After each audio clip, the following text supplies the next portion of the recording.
Okay, I guess I'll get started. So, just a reminder, the next set of worksheets on chapters 8 through 12 are due on Tuesday, the 7th. Homework number 2, also due on Tuesday, the 7th. And we'll be having our second test, which is also 60 multiple choice questions. You also get one sheet of notes, and the test will be on a Scantron sheet. That will be in class on Tuesday, the 7th. I'll put it out, I'll make sure there's an announcement up on Brightspace after class today, but that's the main thing. It's going to be just like the last one. It's 60 multiple choice questions.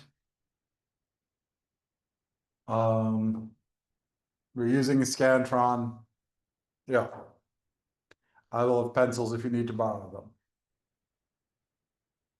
And it'll be on the material from chapters 8 through 12. So the stuff about the solar system.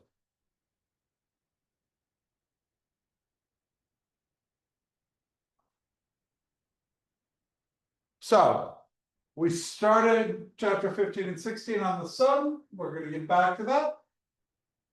So the sun is our star. It's the most conveniently located star for us to study because it's, you know, close to us.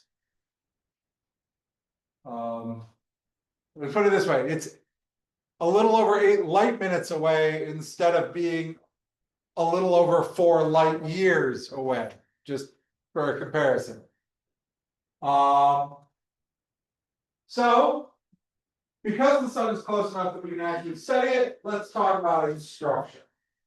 We can study the structure of the sun by examining the sun. We can examine its surface and see what's going on with the surface we see, but we can also look at vibrations on the surface, and those can give us indications of what's going on inside the structure. So just in general, it has a mass of 2 times 10 to the 33rd grams, or 2 times 10 to the 30 kilograms, or 1 solar mass. When we talk about future stars, we're going to be comparing it to the sun generally. So this is, 1 solar mass. Its surface temperature is about 5,800 Kelvin.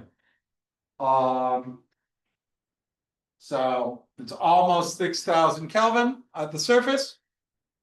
In the center of the core, it's more like 10 or 15 million Kelvin. Its luminosity is 3.8 times 10 to the 26 watts. So it is putting out 3.8 times 10 to the 23rd kilowatts of power. And that is 1 solar luminosity. That's an enormous amount of power pumping out. Its radius is 1.39 million kilometers. And that's 1 solar radius. And its density, it's not actually that dense. It's only about 1.41 grams per cubic centimeter. Because the outer layers are much less dense than the inner core. And it rotates every 24.7 days at the equator. It rotates fastest at the equator and slower towards the poles. It has differential rotation. And that has some unique effects on its interior and what's going on with it, because it's rotating at different speeds at different altitudes. That has effects on things like its magnetic field and other properties. So rotation period, it's 25.1 days at the equator, about 30.8 days at 60 degrees latitude, 36 days at the poles, and 26.9 days in the interior. So we can figure out what the sun is made of by studying its spectrum. The light coming from the sun passes through the atmosphere of the sun above the visible surface. So we can observe absorption lines in it. And we see basically all the elements we see on Earth in the sun. The most common elements in the sun are hydrogen and helium. About 71% and 27% by mass. That's typical for a later generation star that's produced from the deaths of several other stars.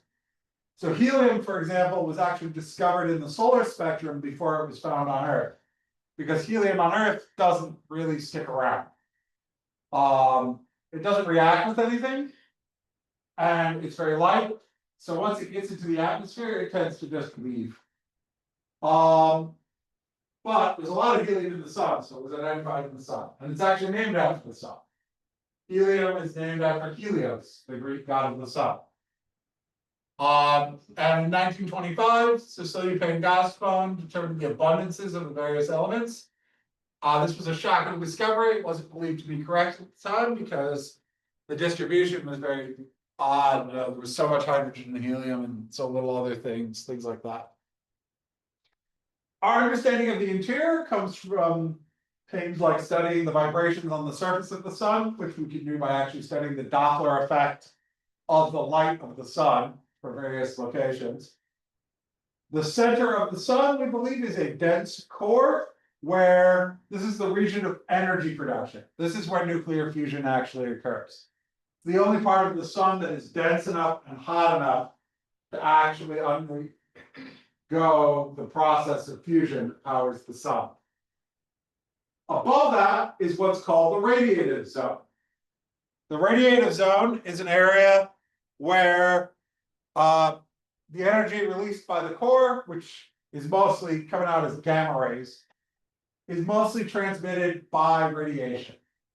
Radiation is emitted, reabsorbed, re-emitted, but there's not big flows of hot plasma, things like that. It's the primary method of energy transport is radiation.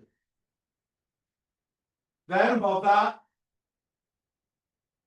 it cools down enough to be more or less opaque, and you get to the convective zone, where energy is transmitted outwards primarily by convection. So here we have these big convective cells where hot plasma rises up, cool plasma sinks down, and that carries the energy to the surface of the sun. And we can see this at the surface, because the surface of the sun, the photosphere, has granules on it. And those granules are, places where hot material is rising up and cool material is sinking down. So we actually see that convection pattern on the surface. And then you also have like sunspots, which are cooler areas as well. So there's a core, it's about 200,000 kilometers across. Then there's the radiative zone, it's about 300,000 kilometers thick. The convection zone, another 200,000 kilometers thick. So the core is roughly 25% of the radius of the sun.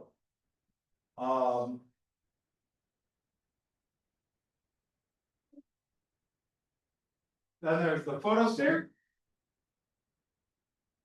The outer layers here have been exaggerated for ease of visibility because they're much, much thinner than these inner layers. Photosphere is about 500 kilometers thick. That's what we actually see.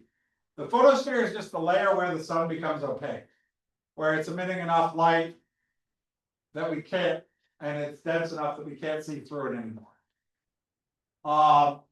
So the photosphere is the sphere of light. That's what we see. Above that is the chromosphere, which is about 1,500 kilometers thick. The chromosphere is sort of a thin atmosphere above the photosphere. It's very hot. It's hot, so it actually undergoes emission. So the chromosphere is red, primarily from hydrogen emission lines. And that's why it's called the chromosphere, the sphere of color. Above that is a transition zone of about 8,500 kilometers. And beyond that is the corona, which is the large sort of spiky outer atmosphere of the sun, which is actually very hot because it's heated by the magnetic field of the sun, and that's what releases the solar. So the total energy radiated by the sun is the luminosity. It can be calculated from the fraction of that energy that reaches Earth. So you can figure out like how much solar energy per square meter hits Earth, and then figure out how big a sphere the radius of Earth's orbit is. And that total energy is about 4 times 10 to the 26 watts, which is the equivalent of 10 billion megaton nuclear bombs per second. 10 billion 1 megaton nuclear bombs per second, roughly. It's an enormous amount of energy. And that's roughly the amount of energy the sun is producing in its core, because it's balanced. The amount of energy coming out is about the amount of energy that's being produced. Because if it was out of balance, potentially some unfortunate things would happen. The photosphere is the visible part of the sun that we see.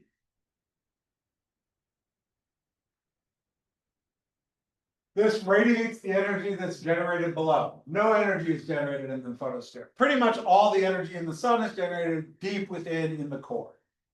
It's not a solid surface. It just gets denser and denser as you move deeper into the sun. It's just the point we can't see past because it's too hot and dense. And the surface is granulated. Here you can see the granules. These are the results of convective currents from below the photosphere. In the lighter areas, that's where material is rising up. The darker areas is where material is sinking down. And the reason the lighter areas are lighter is because they're hot. The darker areas are darker because they're cooler. It's just dictated by temperature.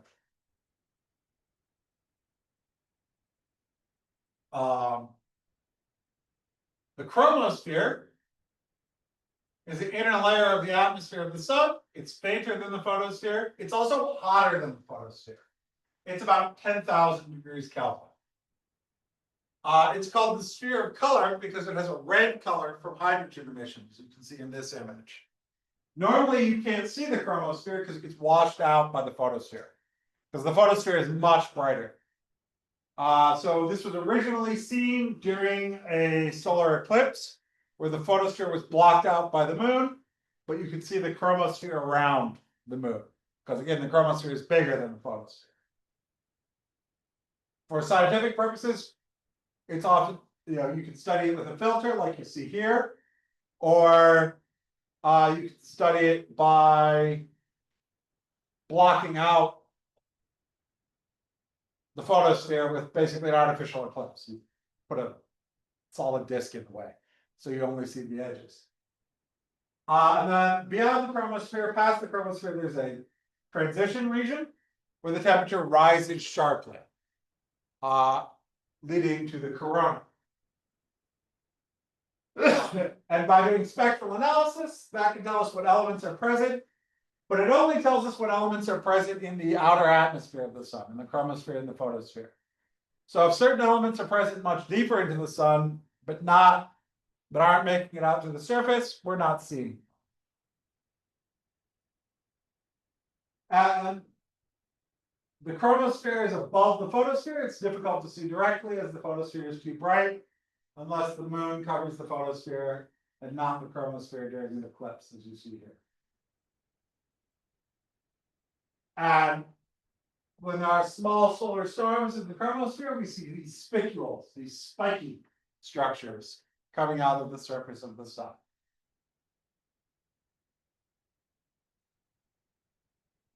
Above the chromosphere is the corona. The corona is the largest outermost layer of the sun's atmosphere. It's visible during a solar eclipse. It's called the corona because it is often very spiky in shape, looks kind of like a crown, which is what corona means. So when people call things corona, they wish to reference crowns. So the corona of the sun references a crown. Corona beer references a crown because they're, saying they're wonderful and crown-like. And coronaviruses are spiky, so they also reference a crown. Hence, corona means crown. The main way you see the corona is during a solar eclipse. If the photosphere gets blocked out, you can see the much dimmer corona. The corona is very hot. It's 1 to 2 million Kelvin. But even though it's very hot, there's not any nuclear reactions going on in the corona because the density is far too low. So the core of the sun is actually hotter than this and much, much, much denser, which is how it can do fusion. But the corona is very thin, so there's nothing going on. For fusion to happen, you need to be very hot, so things are moving very fast. And you need to be dense, so you actually have things running into each other to fuse. In the corona, it's hot, things are moving fast, but nothing's really running into each other because it's too thin.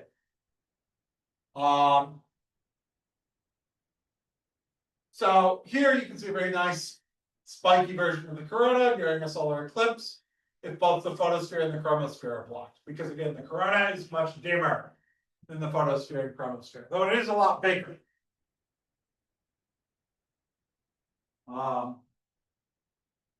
So here's what the temperature looks like.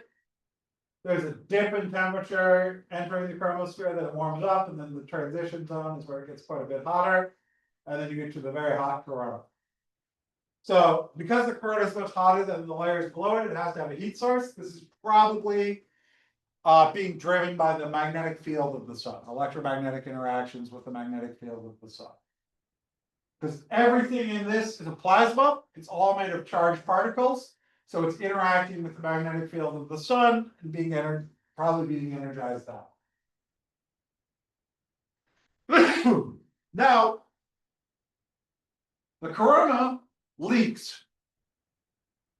Material is constantly escaping outwards from the sun through what are called coronal holes.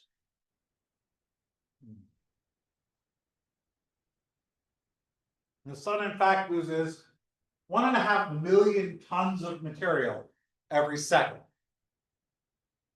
This barely affects the sun because it's huge. But this is actually what causes auroras here on Earth. So the solar wind is this, the sun spews out charged particles that fly outwards. Excuse me.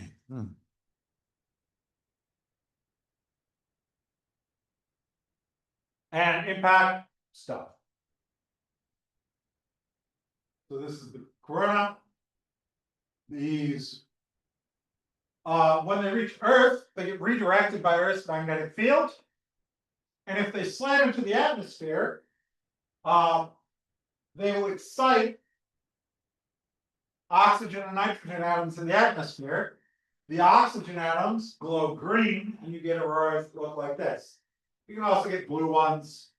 There are other various colors, but that's the general idea. The various atoms in the atmosphere get excited by being hit by these energetic particles from the sun. Their energy levels go up, they drop down and emit. And all planets with magnetic fields have auroras. Because aurora, if you have a magnetic field, it will concentrate the solar wind particles towards the poles, and it will just also just concentrate them together, and then you can get enough particles hitting to get a nice clear aurora. If you don't have a magnetic field, you need to have an atmosphere and a magnetic field. If you don't have a magnetic field, they're just too spread out to create this sort of thing. So the sun is divided into magical areas. Let me see if I have a cough drop or something.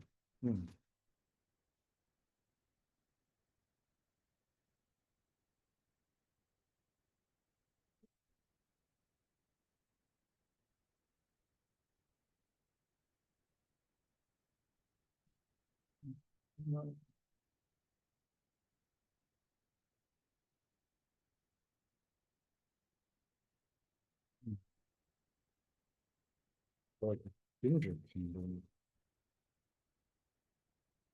Cough drops. Oh, I do. Yes. Sorry about that. Apparently autumn is here, but my throat is not happy about it.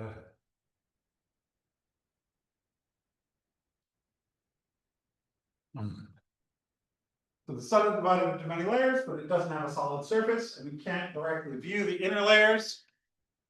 The outer layers are visible during an eclipse when the photosphere is blocked out, and particles from the sun can interact with the Earth's atmosphere, creating auroras. So let's talk about the solar cycle. The first person to start to observe the solar cycle was Galileo, because he observed sunspots. So one of the things that happens on the surface of the sun is that there are these darker regions called sunspots. They're darker because they're cooler. They're at a lower temperature than the other regions. And large sunspots may have been seen more than 1,000 years ago, but they were first recorded by that we can verify by Galileo. That's one of the things he saw. They can last a few hours to a few months, and they can be larger than the Earth's diameter. So we didn't start to get like serious recordings of the patterns of sunspots until after Galileo. So sunspots appear dark because they're slightly cooler than their surroundings. So the main surface around 5,800 K. The sunspots are about 2,000 degrees cooler at 3,800 K. And you can see there's an umbra and a penumbra, the darkest in the center and lighter and dimmer around. And this spot's about the size of Earth, just for scale. And it's just they're cooler in the center. And that's because of how they're formed. Sunspots are where strong magnetic field lines penetrate the surface of the sun. And the material along those magnetic field lines doesn't get heated up as much by the rest of the sun because it's sort of isolated, and so it's cooler. Sunspots come and go, typically in a few days, and they're linked by pairs of magnetic field lines. So here's sort of an illustration. Sunspots come in pairs, one with a south pole and one with a north pole, and we can actually measure the magnetic. It turns out there are ways to measure the magnetic field with spectra. So we can actually observe the magnetic field at these locations. And here's about a clear illustration. Because material will follow along. Plasma, because it's made of charged particles, will follow along magnetic field lines. It spirals around those field lines. So here you can see the arcs of the magnetic field lines going from one sunspot to the next. And they come in pairs of, field lines coming out, field lines going in. And there's a pattern in these magnetic field lines. The number of sunspots rises and falls every 11 years. About. It varies a little. It's not always exactly 11 years. But it's roughly every 11 years, the number of sunspots will increase and fall, and increase and fall. The actual period can vary from cycle to cycle. It could be a bit longer, it could be a bit shorter. And this is related to the magnetic properties of the sun. It turns out, if you look at these cycles, in this cycle, the sunspots will have one polarity, and then in this cycle, the polarity will reverse. So, in this cycle, you'll have one polarity, and in this cycle, it'll be reversed, and then it'll be back to the other. It's actually a 22-year cycle. And it's tied. So the sunspot's reverse polarity cycle, this is tied to the magnetic field of the sun. Because of that differential rotation, where the equator spins faster than the poles, basically this steadily ties the magnetic field of the sun up in knots, and eventually causes it to invert, or at least, switch the polarity of all the sunspots every 11 years. So every 22 years, the sun will, every 11 years, the sun will reverse polarity and then reverse polarity again another 11 years later. So there's a 22-year cycle of tying the magnetic field in knots. And we know that sunspots are magnetic phenomena because of what's called the Zeeman. Because electrons that produce the spectral lines have their own, spin, they have their own magnetic properties, and they can be either spin up or spin down. If you put electrons in a strong magnetic field, and you have something emitting spectral lines, those spectral lines in a strong magnetic field will separate. You'll have a separation between the spin up electrons and the spin down electrons. And the size of that separation depends on the magnetic field. So we can actually measure the magnetic field at sunspots. So we know that sunspots are places where the magnetic field is stronger. Additionally, we can see magnetic loops, plasma from the sun following these magnetic field lines. And this allows us to see them connecting between sunspots.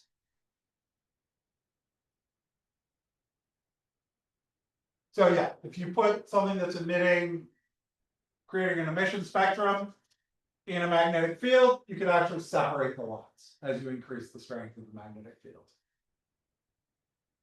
So this magnetic cycle of the sun lasts 22 years. The number of sunspots will change with a period of 11 years.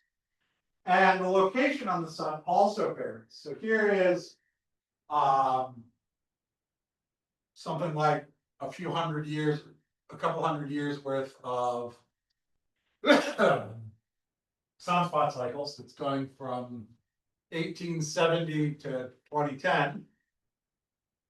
We don't have the greatest data early on, but you can see there's this pattern.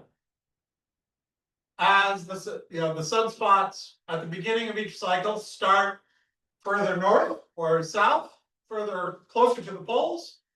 As the numbers increase, they move towards the equator. And then they decrease and they'll continue to move towards the equator.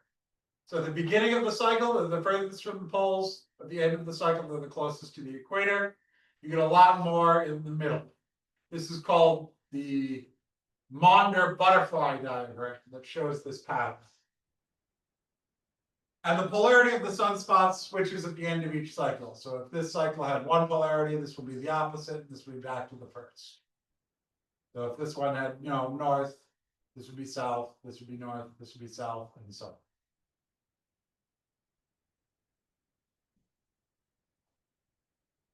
Questions? So here for each pair, the polarity will switch at the end of each cycle.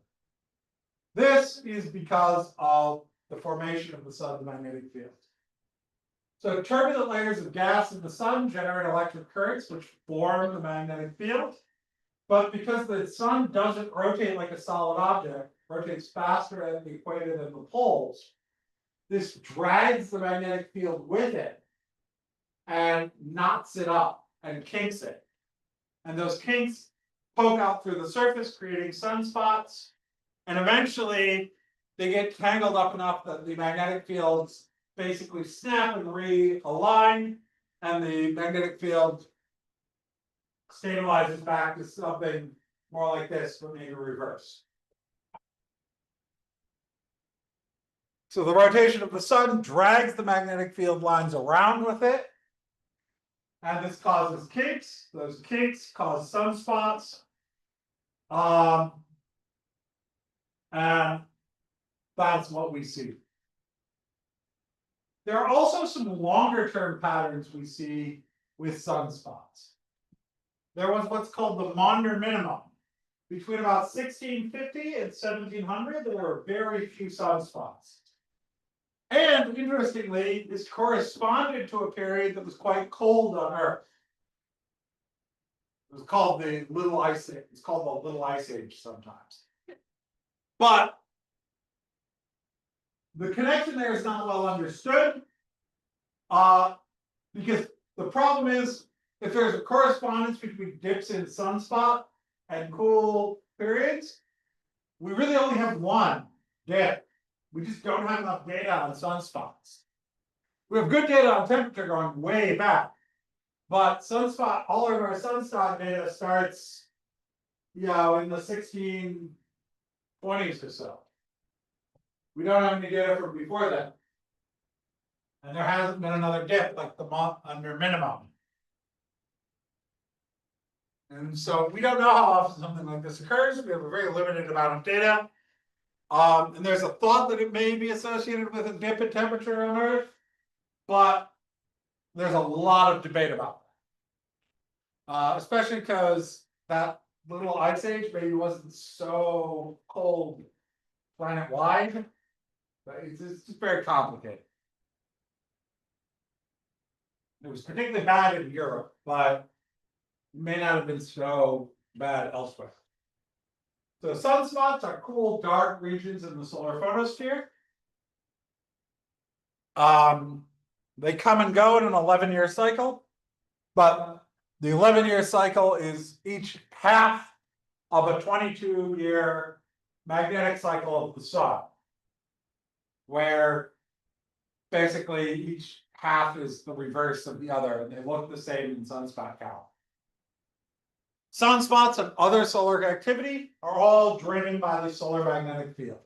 Solar weather is driven primarily by the magnetic field of the sun.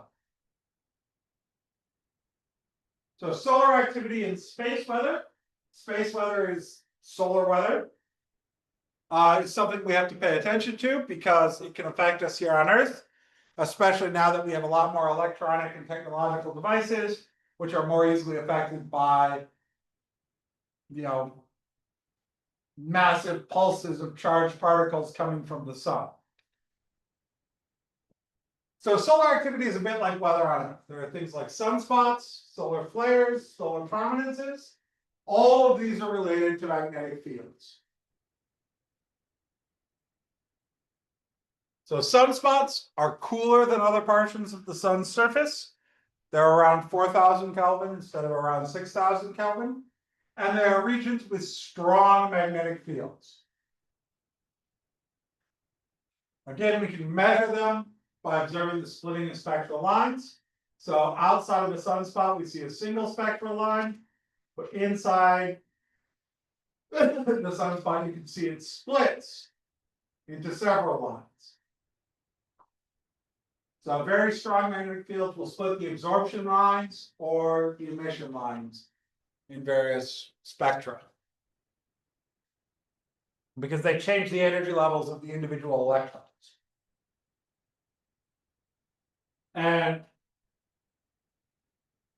charged particles, like electrons or hydrogen ions, which is what makes up much of the sun, will spiral along magnetic field lines. When the lines are close together, you have a stronger magnetic field, so you get high densities of these charged particles. Stronger magnetic field, the tighter the spiral.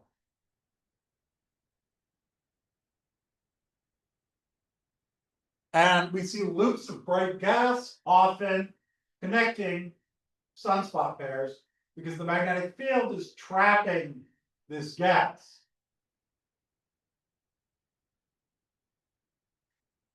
So some of the other solar activity we can see plages, which are brighter and denser regions.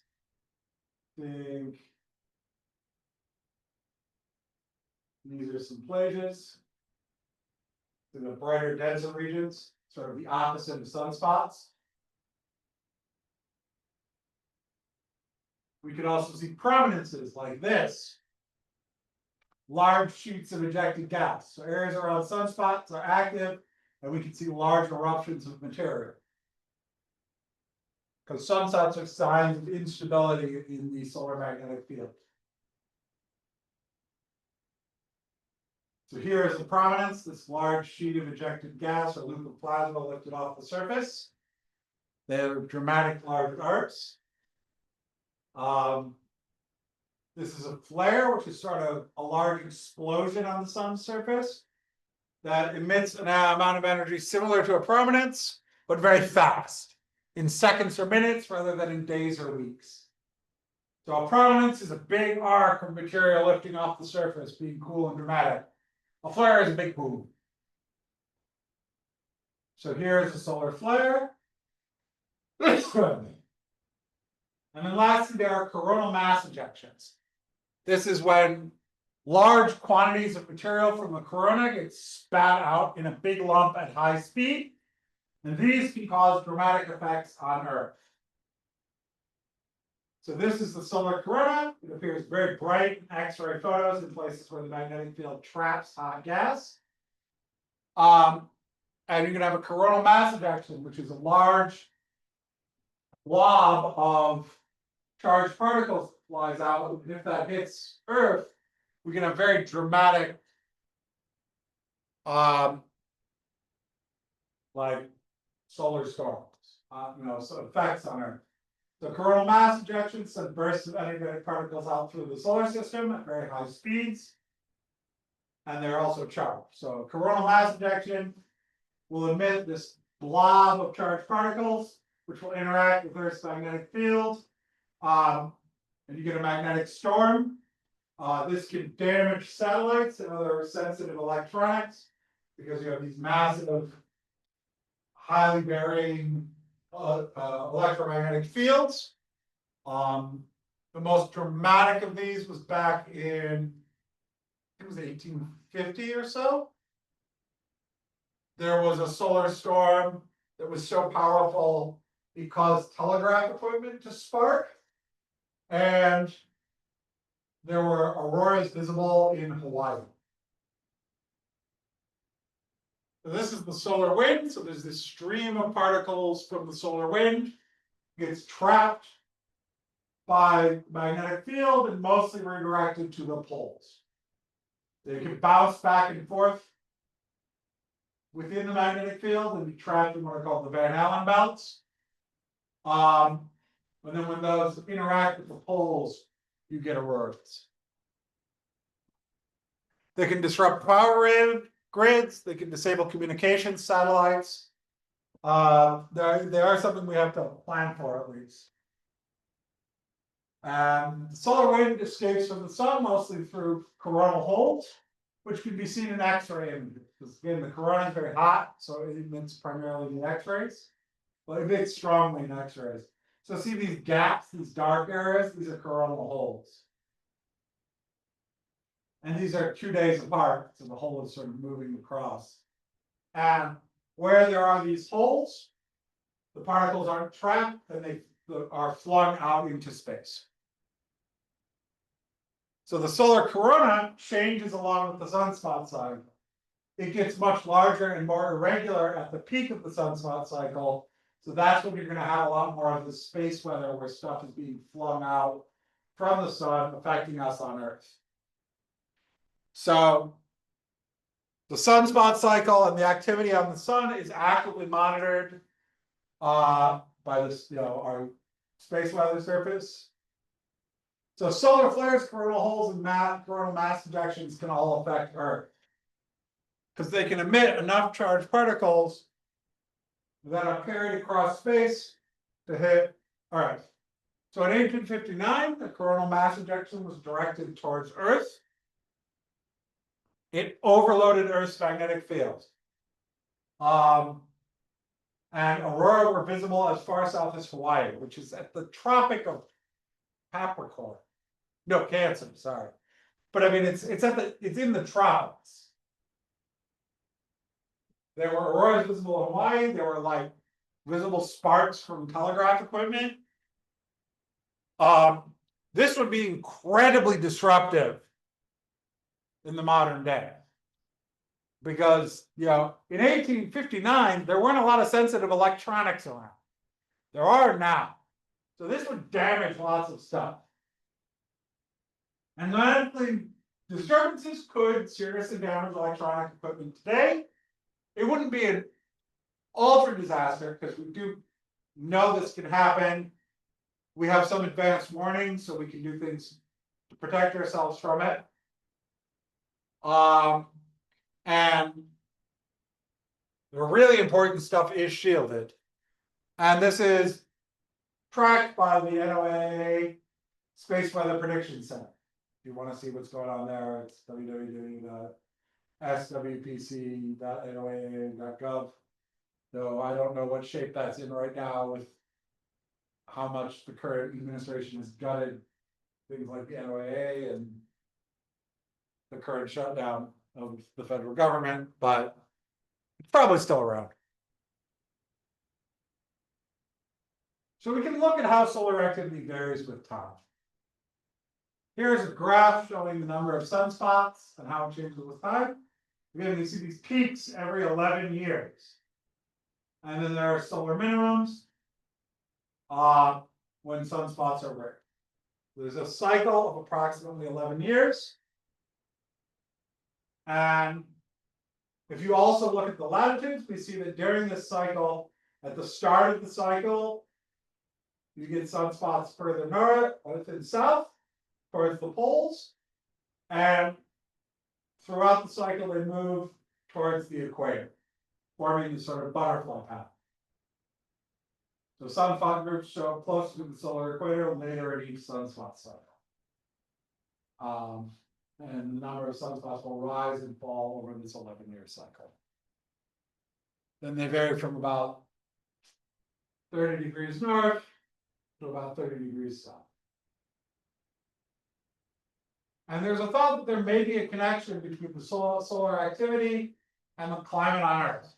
And this is because, as mentioned, the Maunder minimum in 1650 to 1700 corresponded with the Little Ice Age, which was a quite cool period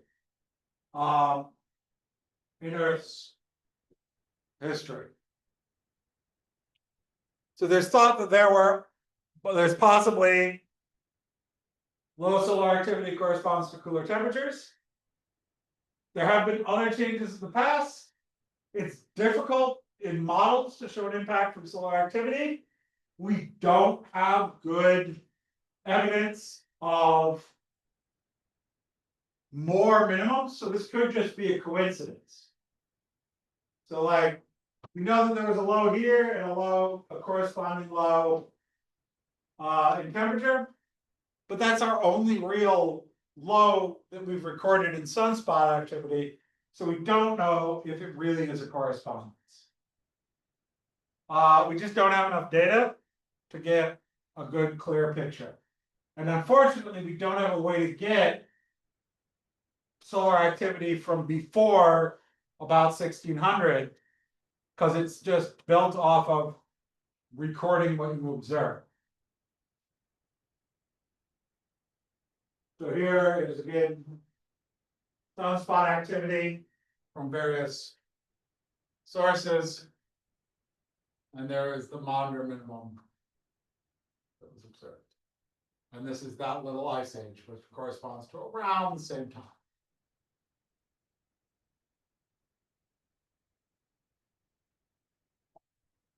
Oh, and this is going from 1100 forward to 1900. I don't know why they put this backwards. But this could have come about from something completely different. It's unclear whether the sun cycle affects Earth's climate, but whatever effect it has is certainly not responsible for global warming. There's no correspondence through the modern global warming effect and the solar cycles. That is entirely our fault for putting too much carbon dioxide.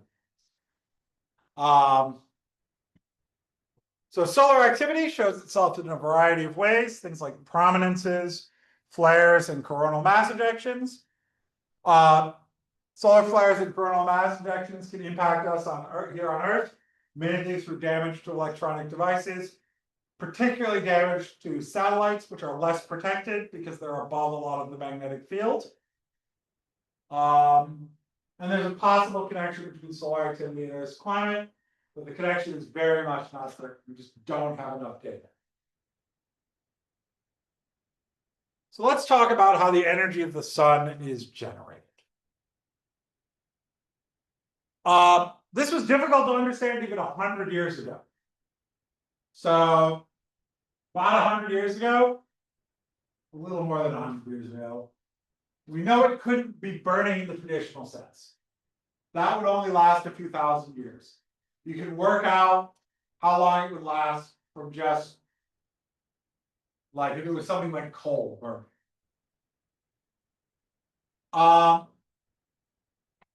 And the energy has to come from somewhere, because energy is conserved, it can't get created or destroyed, but it can change form.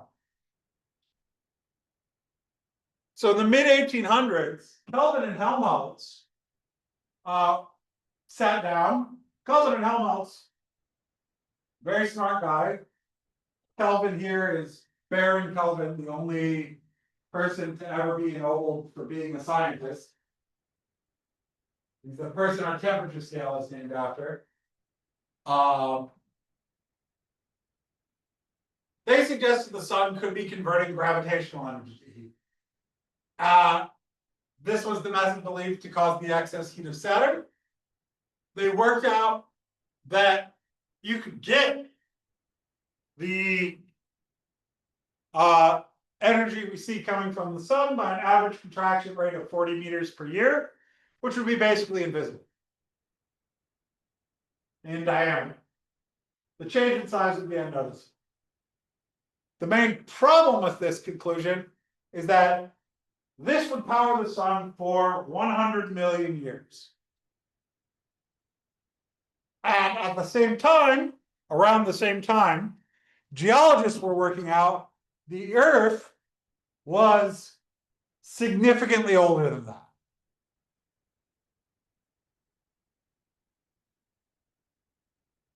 So there was like a bit of a conflict at the time. Because Kelvin and Helmholtz said, okay, we can power the sun for 100 million years. But the geologists were like, but the Earth's several billion years old. And so there was a problem.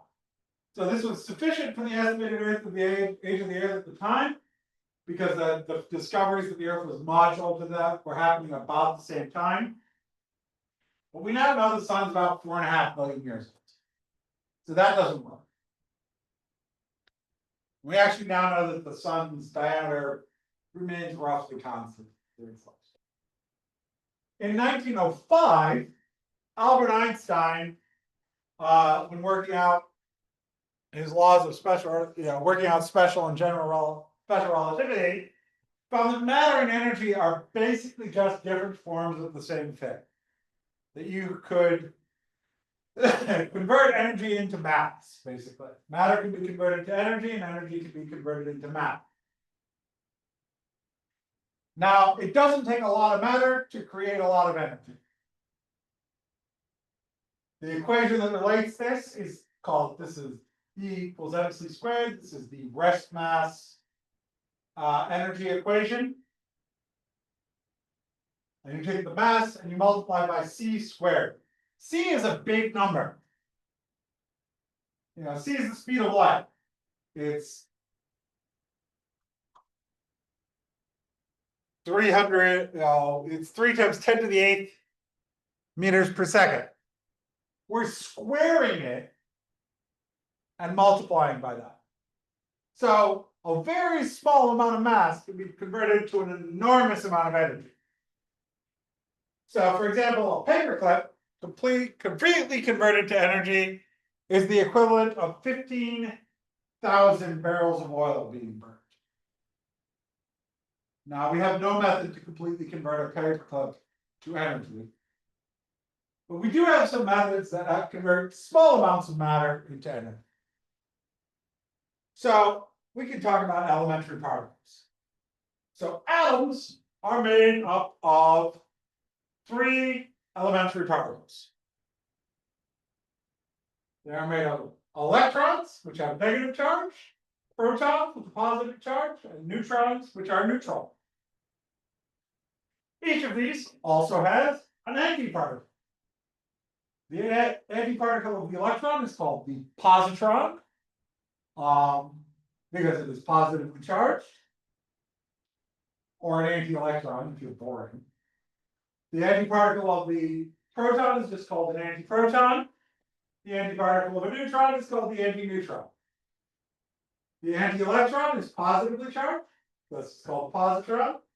The antiproton is negatively charged, and the antineutron is also neutral. And when matter and antimatter meet, so if an electron and a positron meet, they annihilate, completely convert into energy. If you take an electron and a positron, when they hit each other, they annihilate, they turn into some gamma rays. This is complete conversion of matter into energy. Now, another thing that was discovered of elementary particles, so we have some basic elementary particles, were neutrinos. So this is an antiparticle and a particle meeting and completely annihilating and producing, these are gamma rays. You also have something called neutrinos. Neutrinos were originally proposed to exist because we saw particle decays, or basically atoms falling apart. We saw things where things fell apart and the momentums didn't balance out. We basically saw, we had things flying out, but they weren't balancing each other. There, it was like two things coming out of one side of something that was originally still. So where was that momentum coming from? Because some nuclear reactions, they appeared to lose momentum, but also some energy. And neutrinos are nearly massless neutral particles that rarely interact with ordinary matter. And thousands are passing through you right now. Just constantly have neutrinos passing through. And they do nothing. Because neutrinos are neutral, like neutrons, but they only interact through the weak nuclear force. So they barely interact with anything. Now, we have some processes that generate electricity in the matter where the mass of the products is less than the starting mass, the original mass. These are nuclear reactions. There's two main types. You can either take a big nucleus and split it into smaller pieces. This is fission. This is what powers nuclear power plants and the original atomic bomb. This is what we use on Earth for power. Or we can take two small nuclei and stick them together to make a bigger one.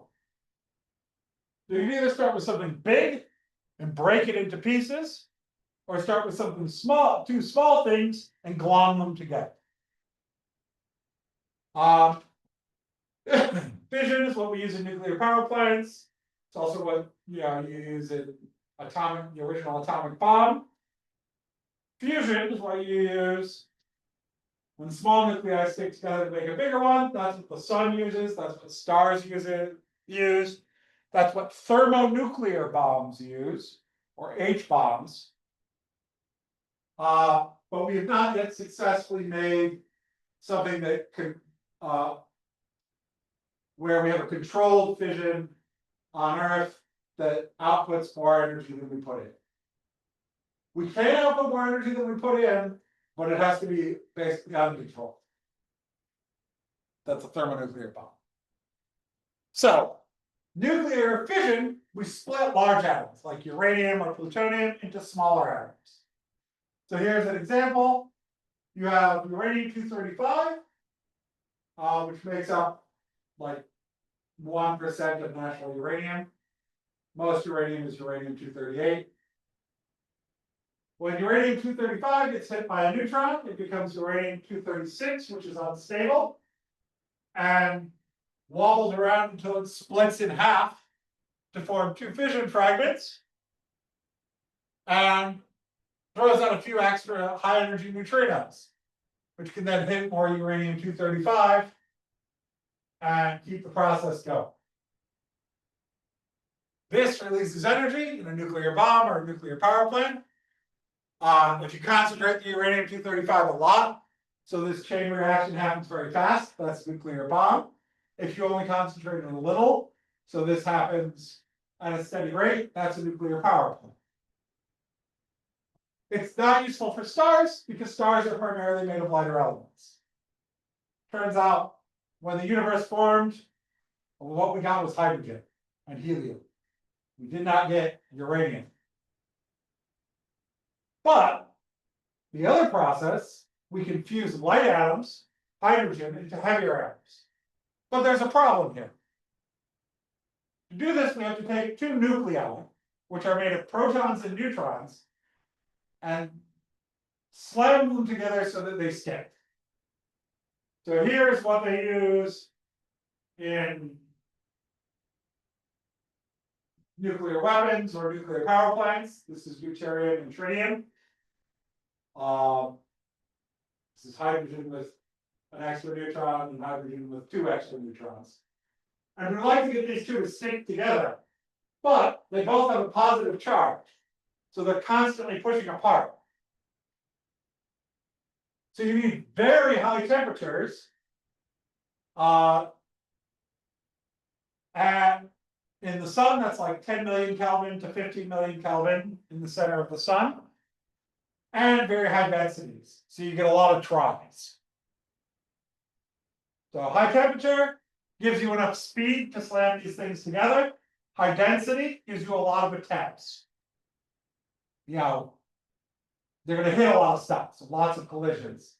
So if they only happen like a fraction of the time, there's lots of collision, that's okay. On Earth, we cannot achieve the high densities that occur in the center of the sun.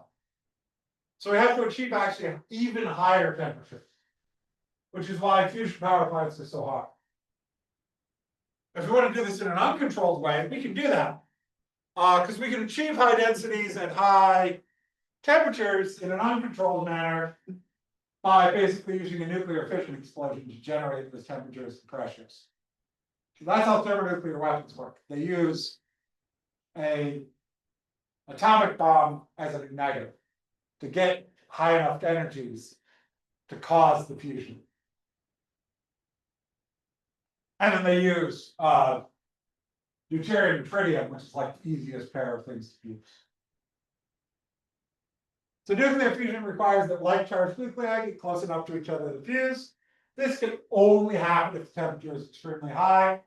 The required temperature to get nuclear fusion that occurs in stars is 10 million Kelvin. The core of a star needs to get above 10 million Kelvin for fusion to occur. And when fusion occurs, two protons will merge. Now, this is at lower temperatures, two protons are just going to bounce off of each other and never hit. But if you get enough energy, they will merge. You'll get a neutrino, a positron, and deuterium. It's not that hard to actually do fusion on Earth, but you have to pump more energy in than you get out. That's the problem. So this is solar fusion. At low speeds, the electromagnetic repulsion prevents the collision of nuclei. At higher temperatures, nuclear fusion actually will occur in the core. So the sun releases energy by fusing 4 hydrogen nuclei into 1 helium nucleus, plus energy, some neutrinos, and some positrons. And this happens through a chain. This is called the proton-proton chain. So the first step, 2 protons fuse to make deuterium.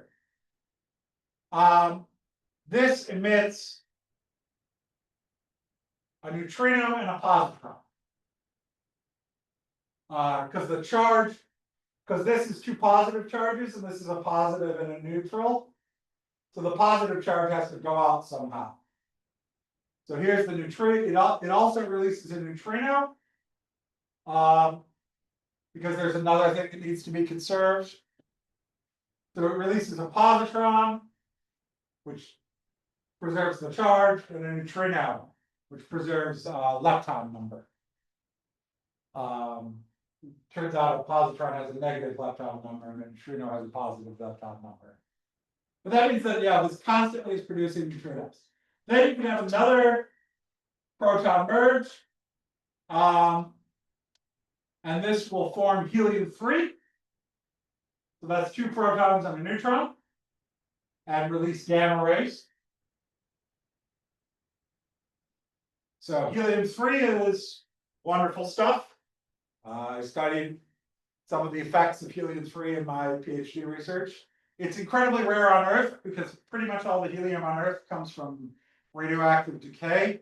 So there's only a few places that we get helium when there's a lot of helium-3. So it's expensive, and it's now actually a controlled substance because you can use it for fusion. You can get in trouble for carrying a bottle of helium-3 across the border. And then lastly, the 2 helium-3s will merge, spit off 2 protons, which could go back to the beginning, and form a helium-4 nucleus.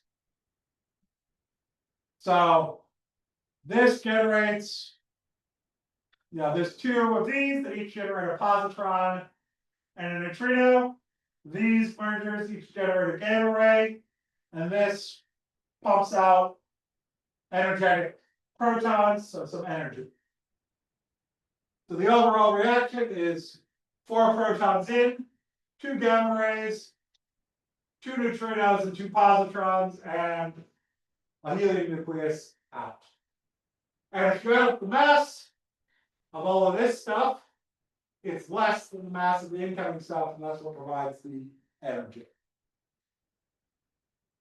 So the net result, you fuse 4 hydrogen nuclei into 1 helium nucleus. This does not occur in a single step. It occurs in this chain where 2 hydrogens merge, you get a positron and a neutrino. The positron will fly out and annihilate with an electron somewhere. There's plenty of electrons around in the sun and just produce more energy. Then we have that deuterium merges with another proton to form helium-3 with a gamma ray, and then 2 helium-3s merge to form helium-4 and 2 energetic protons. So the first step is 2 hydrogen nuclei merge together to form a deuterium. This is a heavy hydrogen nucleus plus a positron, an anti-electron, and a neutrino. So you get deuterium that way. Deuterium is relatively common also. The second step is the deuterium nucleus fuses with hydrogen nucleus to form helium-3, a light version of helium. So in general, actually, what we do if we're trying to do fusion on Earth is we do deuterium-deuterium fusion because it's easier, it turns out. But in the sun, you get deuterium fuses with a hydrogen nucleus to form helium-3, which is a light version of helium. And then lastly, 2 helium-3s merge to form a helium-4 nucleus and 2 hydrogen nuclei, which can begin the process again. And those hydrogen nuclei come out with a higher energy. So they're flying along, so it's easier for them to, you're basically increasing the heat, making it easier for more collisions. So you get in 4 protons, out a helium-4 nucleus, 2 gamma rays, 2 positrons, and 2 neutrinos. And the total mass is 0.7% lower. So 0.7% of those protons was converted into energy. And that energy is what powers the sun. So the mass of the helium nucleus is about 0.71% less than the mass of the 4 hydrogen nuclei that formed it. So 1 kilogram of hydrogen converted into helium will produce 6.4 times 10 to the 14 joules of energy. This will power the electric supply of the US for 2 weeks. Now, we're not going to do this with all the fusion power plant because we're not going to use hydrogen. We're going to use deuterium, so we're not going to have all the steps. But hydrogen, straight hot, the proton-proton chain is like the hardest way to turn hydrogen into helium. Now, there's another way this can happen called the carbon-nitrogen-oxygen cycle that happens in larger stars that have more carbon in them. So what will happen is that basically carbon will accept protons and turn into nitrogen and then into oxygen, and then spit off the helium and go back to carbon. It's like a whole sequence. And it's not significant in the sun, but it does provide energy for more massive stars. And it uses the carbon as an intermediary to build the helium nucleus. So if you have a lot of carbon in your star, which is more common in bigger stars that are actually producing more carbon, this happens. So the puzzle of the energy generation of the sun was finally solved when it was determined that mass can be converted into energy. The sun produces energy via the proton-proton chain, by which 4 hydrogen atoms become 1 helium atom, and the mass difference between the hydrogen atoms and the helium atom is converted into energy, powering the sun. Okay, we have a little more time. So let's talk about the solar interior. So how can we figure out what the interior of the sun is like? Well, one part is that the sun is basically just a big hot ball of plasma. It's made up of more or less the same stuff throughout, as far as we can tell. So we can build theoretical models of the equations of the stellar structure based on our understanding of how plasmas work, how pressure works, things like that, how fusion works. We've studied all the aspects of the sun in the lab. And then we can determine things like the temperature, pressure, luminosity, and mass at each point in the sun, calculate models from the center of the sun to the surface, and compare them to the actual sun. And once they're complete, we can make modifications, get some ideas about what's happening in the core, and repeat the process. Also, there are various ways we can get ideas about what's going on interior to the sun. So the sun is composed of a plasma. All the atoms in the interior are ionized. And this basically behaves like a hot gas. It doesn't have a solid or liquid component. We don't have to worry about that aspect. It's all just plasma of various densities. And it's been stable for billions of years. So everything has to be balanced. So it can't be in some weird, barely stable state. It has to be in a solid, stable state. And pressure and gravity have been balanced, keeping the sun in what's called hydrostatic equilibrium. There are also some observations we can make. We can observe the surface of the sun, which actually vibrates, so we can get some idea about internal structure. We can observe the various things the sun emits. We can look at those neutrinos generated by the core of the sun and get some idea about the rate of fusion and things like that. So the surface temperature remains constant. So over long periods of time, we know this because major changes in surface temperature would mean no life on it. It turns out a small change in the luminosity of the sun makes Earth basically uninhabitable. We know that energy is transferred both by convection and radiation. Again, this is just our understanding of how plasmas work. So using this vague information, we can calculate a model where energy is generated at the core, where it's hot and dense enough for fusion to occur. It moves outward first by radiation, then by convection until it reaches the photosphere. And our model of the interior needs to match what we see on the photosphere.